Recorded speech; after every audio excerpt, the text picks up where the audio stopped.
was supposed to be opening the show tonight, got COVID conveniently yesterday morning, as did Robert Ryan, who's not here either. So, but they are up and ends the country, so it wasn't anything that they were up to. Thanks, that's half my speech gone. Come over here, look. Thanks.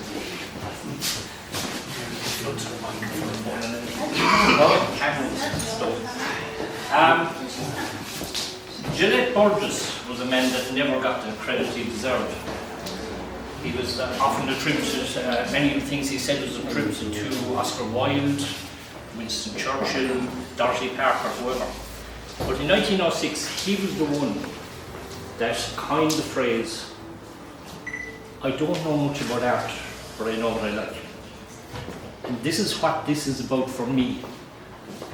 I was delighted to be able to come here and look at this work alone, never mind just talk about it.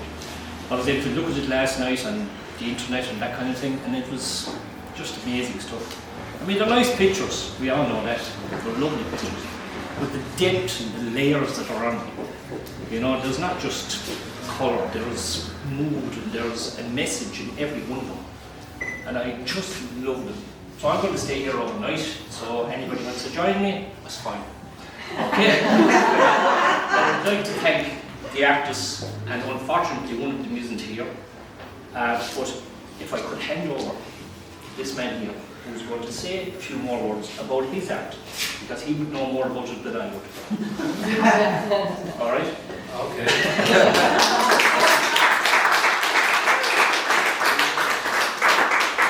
Good evening, everybody, and thank you so much for coming. A lot of you came a very far distance to be here. I really appreciate it. I'm Paul, I'm sure. This is Paul Darcy, the fellow artist who's painting the icebergs melting. And unfortunately, Robert Ryan sends his apologies. He got COVID this week.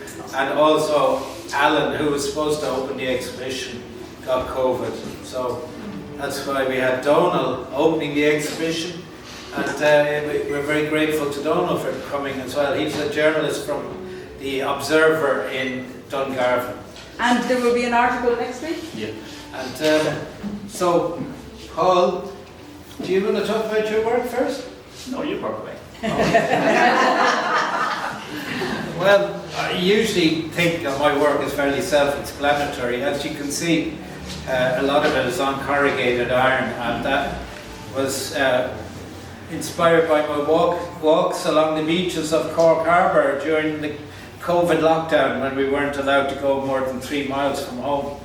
And I had already started highlighting the struggles animals face in surviving in our planet because of human activity. So I got this idea one day when I was cleaning the beach, and there was a few of us from Cove Extinction Rebellion, is that what it's called? Yeah. That's right, yeah. Yeah, well, we were cleaning the beach over COVID, and it was just too much rubbish. You know, it was about 3 or 4 feet thick in amongst the seaweed that is rotten. So it was too hard to clean, and it was filthy, and it was stinking. And so we managed to fill about 20 bags full of rubbish. And we realised that it was, you know, a job for a big digger or something like that to come in and clean it out. Cork County Council, they claim it's not their responsibility to clean the shoreline, and the Port of Cork claim it's not their responsibility either. So nobody has any responsibility for cleaning the shoreline of Cork Harbour, the second most largest natural harbour in the world. It's ironic that Cork County Council are getting all the accolades for biodiversity and all that, and yet they're spraying chemicals all over our hedgerows, like all over the county, and they're not cleaning the seashore. So I think they've got a lot to do still. But anyway, these corrugated sheets are rubbish that I found on the beach, and I just thought, what a brilliant way of expressing the struggles that animals are facing by putting it on the rubbish from the beach itself. And also, I think the corrugated iron is actually quite beautiful. There's amazing colours in it. If you see it under the sunlight, for example, you can see the depth of and the range of colours within the rust. So that's all really about my work. It's fairly self-explanatory apart from that. And Paul, you've got to tell us about your iceberg.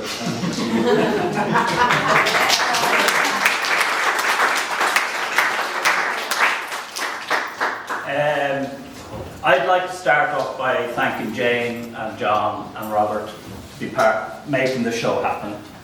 It's something, yeah.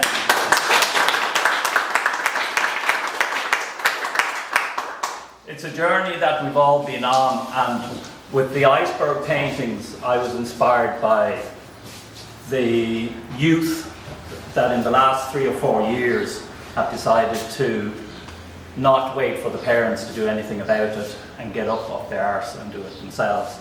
And so that really inspired me. And I started this about 2 years ago, this particular project. And my idea is to bring them around in exhibitions all over the country and show them. That's why they tend to be small, they're portable, and basically expose people like yourselves and like myself to what's really going on. We all live on sound bites now with news and information, but unfortunately it doesn't sink in. And I hope my paintings help it sink in.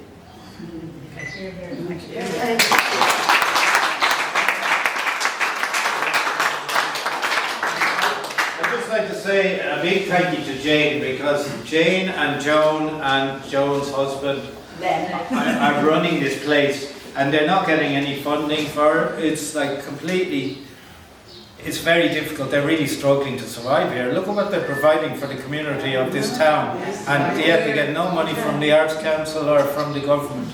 And this is what's going on in the arts. You've got galleries all over, you know, that are funded by the government, and they're not showing local artists, like the Serious Arts Centre in Cove. And Jane and Joan and Len are doing an amazing job here. Look what they're providing and giving us a chance to show our work. I tell you, I've been an artist for 30 years, and I'm still finding it really hard to find places to show my work. Because government-funded galleries just have no interest in showing Irish artists, really, you know, unless you're famous already, you know. Well said, John. Well said. Or unless you do this conceptual art, which, you know, kind of installations and things that a lot of people find hard to even understand, you know. But yeah, I just think the whole arts, the way it's run in this country, is totally screwed up, and Jane and Joan and Len are showing the way it should be done. You're here.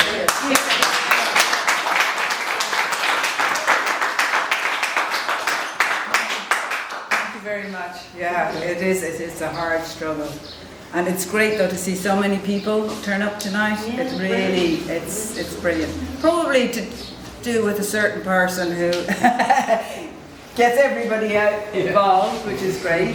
And yeah, so John is enthusiastic and was very helpful about setting it up and getting it done. So thank you for coming. It's been great. It just sort of does make it worthwhile doing it sometimes when you get enough people who come in and appreciate what you're doing, you know.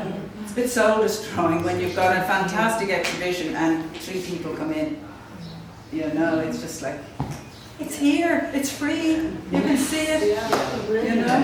So thank you, spread the word. Yes, some even came from Australia, especially. So my daughter's there, it just happens to be back. So thank you and enjoy, and there's some more drinks downstairs if anybody wants some.